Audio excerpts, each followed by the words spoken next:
And now I give the mic to Konstantin, representing Yoki Finance. Konstantin, can you present your screen? I will. Yeah, hello, Bill. Hey. Give me a second for that. Yeah, sure. Can you see my screen now? Yes, we can see the screen right now. Yes. Yeah, I was very surprised to find that I'm not the only Web3 subscription payment company featuring today.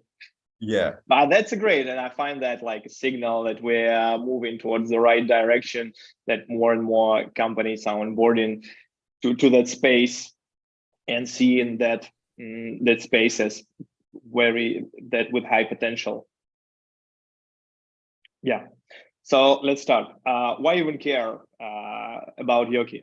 We already have agreements with 11 business customers, and some of them are really notable. I will come back to that later on the traction side. We took third place at the Dora Hackathon among 357 projects, and we were the finalists at Tech in the Show.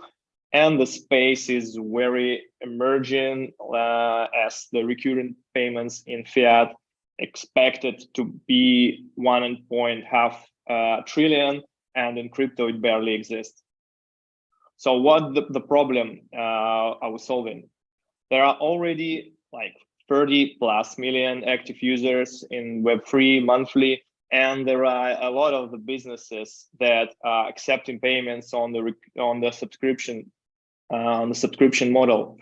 But that businesses, they are accepting payments either in fiat or they are doing the payments manually month by month using invoices, etc.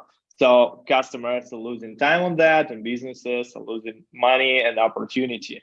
And for subscription-based businesses, manual every month repayments from the users hurting their retention a lot. Moreover, Web3 recurrent payments has a lot of the advantages in comparison with TradFi ones. So the recurrent payments currently are only available in 50 countries. It has high fees, and it's very time consuming. If you ever missed some payments and paid for the subscription that you are not willing to pay for anymore, you will understand that. In Web3, we can serve any country, the fees are relatively low, and the user are able to manage their subscription quite easily by just revoking their approval for the subscription that they don't want to pay anymore. I will not stop a lot on the market size. You all know about the subscription economy. It's booming for more than 20 years and keeps growing. The companies with the subscription-based model, they have much higher revenue than the another ones. Web3 is growing despite the bear market, and Web3 subscription economy is on the cross of these two trends. So what is the solution? We're building two-part solution. The first one, and the fundamental one, we're building the infrastructure that will allow developers and founders to build their own subscription-based products. And on top of that infrastructure, we are building our own permissionless platform that will allow anyone with their Web3 wallet to start accepting subscription payments. We have already onboarded 11 businesses with an agreement on the integration, and most notably, our target businesses are the payment gateways. So we are interested in, which are interested in expanding their product lineups with Web3 recurrent payments. So by using this integration, we can leverage the existing customer base and offer our services to hundreds and thousands of their customers without an additional marketing budget or additional business development.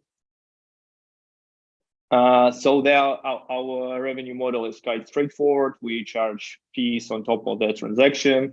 Currently, we consider 2% fee, but it may change in the future. The competitor landscape is quite competitive, but we do differentiate here. So the majority of the companies that are building Web3 recurrent payments, they are building it as the payment gateways in a gated manner. So in order to start accepting payments, you have to speak with a manager, you have to sign up, provide all the documents, etc. We are building permissionless platform where in order to accept the payment, you will need just your wallet and creating the contract that to which user could provide an approval and start automatically paying. There is one competitor in the space, great product that I personally love, super fluid, but they building and they are already built a permissionless platform, but their business model is completely different. They are building a streaming payments, which are not suitable for the majority of businesses. Konstantin, we have 5 minutes in. Maybe you can wrap it up. Yes. Okay. Yeah. So we have already launched one product. It's a dollar cost averaging in Web3. It's in private beta and it has around 400 transactions currently for 1 month. We are launching this month this in the public, but we consider that more as a public good. In this quarter, we have a pilot integration with our first customer. The next step for us is to create the gateway integration into the payment gateways. And only after that, we will start our fundraising with when we already find our product market fit. And the next step is permissionless platform and providing this as a service. So subscription as a service. Yeah, so basically that's it from my end. Okay, all right. Konstantin, can you let us know how much are you raising and at what valuation? As I have mentioned, we are currently not raising. We would like to find like product market fit first and be sure that what we're building is really needed for the market. And currently I'm bootstrapping the product, and we have an angel investor who covers the development part of the development. But in the future, right after the integration with payment gateways, we're planning to raise 1 million with 10 million valuation, so for 10% of the equity. Okay, all right. Konstantin, thank you so much. I'll open up the questions for VCs. Yes, Rick. Thank you for presentation. It's actually good to see a couple of companies in the same industry. My question is, just to clarify, is basically this is a solution that you see for Web3 companies that want to have a subscription model. So they, so far they didn't have the technical solution to implement that for Web3 users, because there must be people that are willing to pay in crypto, correct? Yeah, or that's you right. see Okay. Yeah, one thing I'm not usually sure about the market size is that sometimes it's a sort of a bias that you look at the overall subscription business in Web2, you just assume there's going to be same Web3, but then your growth metrics going to be tied to the growth of Web3 itself. Sometimes it happens through our accelerators that proper Web3 to Web3 solutions, they reach a plateau of how far they can get. So do you think ever in the future in your roadmap, after you saturate the Web3 market, this is going to be compelling for Web2 brands as well, or are you not looking at that? That's a great question. I do agree with you that we are tied with the overall growth of the Web3 market, and we are pandering to the Web3 audience, at least at the first stages, and saying that we would, onboard billions of users is just, really a fantasy in the space. But there are major steps that are happening with an account abstraction, and we are account abstraction powered solution that will make onboarding users in the space much easier. For example, on our side, the users does not have to pay fees for every payment. So we paid on behalf of them using Relayer system. They don't have to pay the gas fees and the native tokens. So the process is becoming easier and easier for people to get onboarded.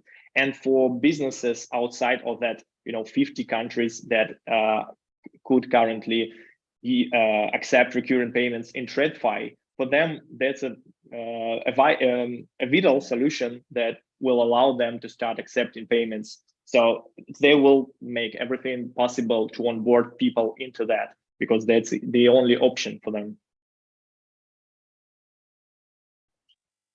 Got it. Thank you. Thanks, Rick. Taiwu, Alexei. Yes, Alexei. Yeah, I was curious if you could maybe, as a person building kind of same product, I was curious, how do you handle the subscriptions under the hood? Like, what is your approach? The approach is the following. So merchant, or it could be a business or a private individual, connect the wallet to the platform and create the smart contract, which is a subscription, subscription tariff plan, the subscription plan, and user coming to the platform, having the link to that particular subscription, is providing the approval from the wallet, and the funds automatically deducted from user according to the schedule and according to the data that is inside of the smart contract. Yeah. So then, how does it integrate with account abstraction? Like, what does it have to do here? As I have mentioned, first of all, in order to pay for generally in crypto, user have to pay gas fees for every transaction. But in our case, the whole process is automated, and we use in a Relayer to pay gas fees on behalf of user, and we're using like additional micro steps, like providing the ability to create contract and pay for that in non-native token, but into any ERC20 token, and potentially even we will be able to abstract the whole concept. So the user will have to just confirm that he would like to pay and to accept that subscription, and the whole process will be automated without any on-chain interaction. Yeah, great. Thank you. Thank you, Konstantin, for the answer. I have a question coming up on YouTube. This is something that I really wanted to ask as well. So this is an open question to you. You were listening to the pitch before. What's the main difference with the first subscription startup, which is Beaver Wallet, Beaver subscription, and Yoki Finance? What's the main difference that you see from your opinion? I didn't understood completely like the Beaver model. How do they achieve not having any approvals from the user, no confirmation? But our model is we are building the permissionless platform. It will be similar in a way to Patreon. So you come, you create the plan, and you share it with your community, you share it with your customers, and your customers could start paying for your content, for your businesses, etc. So it's a permissionless platform. And in terms of the business and in terms of the traction, we have some agreements with quite notable partners that will allow us to get onboarded in front of hundreds and thousands of businesses that are already accepted single, or I don't know how to say it, like traditional crypto payments. Yes, thank you so much, Konstantin. And one thing that I want to address here is like, even though you guys are already in the space and you're like building on this, it's very interesting for us who are watching to see two startups who are actually building the space, and we are educating ourselves as well in this subscription industry and what's the kind of technology which is existing right now. So thank you so much, Konstantin. I think we can talk later with VCs with the introductions. Good job. All right. Maybe you can stop sharing the screen. Yeah, I'm trying to. Okay. I think on Zoom you have to do it.